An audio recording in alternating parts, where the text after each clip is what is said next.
રાજકોટમાં સતત વધતી ગરમીની પક્ષીઓ પર પણ અસર થઈ રહી છે। ત્યારે ગરમીના કારણે રોજના 100 થી વધુ પક્ષીઓ બેભાન થાય છે। ત્યારે કરુણા ફાઉન્ડેશન દ્વારા અલગ અલગ વિસ્તારમાં સેવા આપવાની શરૂ કરાઈ છે। કરુણા ફાઉન્ડેશન પક્ષીઓને સારવાર કરે છે। મનુષ્યની જેમ પક્ષીઓને પણ વિટામિન ડ્રોપ્સ આપવામાં આવે છે અને છેલ્લા 7 દિવસમાં 600 થી વધુ પક્ષીઓને ગરમીની અસર થતા ગરમીના કારણે લૂ લાગતા પક્ષીઓ બેભાન થઈ જતા હતા। પક્ષીઓ બેભાન થઈ જવાના કિસ્સા વધારે આવે છે ત્યારે કરુણા ફાઉન્ડેશન પક્ષીઓની બહાર આવ્યું। જો ગરમી વધે એટલે માણસો છે તે ઘરની અંદર જતા રહે છે કે છાયડામાં જતા રહે છે, પરંતુ પક્ષીઓનું શું? પક્ષીઓ પણ ગરમીના કારણે બેભાન થઈ રહ્યા છે। પર ડેના 100થી વધુ પક્ષીઓ છે તે હાલ બેભાન થઈ રહ્યા છે અને તેમને સારવાર પણ આપવામાં આવી રહી છે। જે રીતના ગરમી અત્યારે પડી રહી છે, લોકો તો સાવચેતીના ભાગરૂપે ગમે ત્યાં જતા હોય છે, ઘરમાં જતા, પરંતુ પક્ષીઓની સ્થિતિ શું છે? કારણ કે જે રીતના પક્ષીઓ પણ હવે બેભાન થઈ રહ્યા છે, શું કહો છો?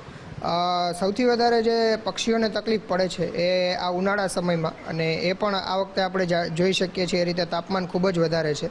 પક્ષીઓ આમ પણ એટલું જે હીટ વેવ છે એ સહન નથી કરી શકતા, અને જેમ વધારે તડકો પડતો જાય છે એ રીતે પક્ષીઓની સ્થિતિ ખૂબ જ બગડતી જાય છે। અચાનક હીટ સ્ટ્રોક લાગવાના કારણે એ આસમાન ઉપરથી સીધા નીચે જમીન પર પછડાતા હોય છે, અને જો એને તાત્કાલિક ક્ષણોમાં કોઈ પણ પ્રકારની સારવાર ન મળવામાં આવે તો કોઈ બીજા જે પશુ છે એનું શિકાર બની શકે છે, વાહનમાં એક્સિડન્ટ થઈ શકે છે, અથવા તો સારવાર ન મળવાના કારણે તેનું મૃત્યુ થઈ શકે છે। 600થી 650 જેટલા ઓન એન એવરેજ કેસ જોવા મળેલા છે, જેમાં ખાસ કરીને જે બધા પક્ષીઓ છે એ હીટ સ્ટ્રોકના જ શિકાર હતા, અને બપોર પછીના સમય દરમિયાન ખાસ કરીને સૌથી વધારે કેસ જોવા મળે છે। કોલ્ડ થેરાપી, મતલબ કે એને ભીના કપડાં વડે આપણે આજુબાજુમાં એને વીંટીએ, જેથી કરીને એને જે ટેમ્પરેચર વધી ગયું હોય એમાં થોડું નોર્મલાઇઝ થાય। એ સિવાય એને ટ્રીટમેન્ટમાં આપણે મલ્ટીવિટામિન લિવોટોનિક્સના ડ્રોપ્સ આપીએ છીએ કે જે એને રિલેક્સેશન આપે છે, સ્ટ્રેસમાંથી રિલીઝ કરે છે।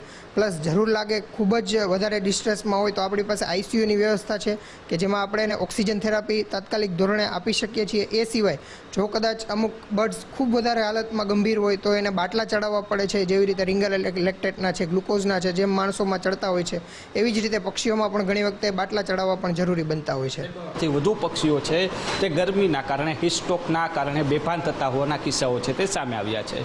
કેમેરા પર્સન દેવજી રંગાડિયા સાથે રહીમ લાખાણી, ગુજરાત ફર્સ્ટ, રાજકોટ।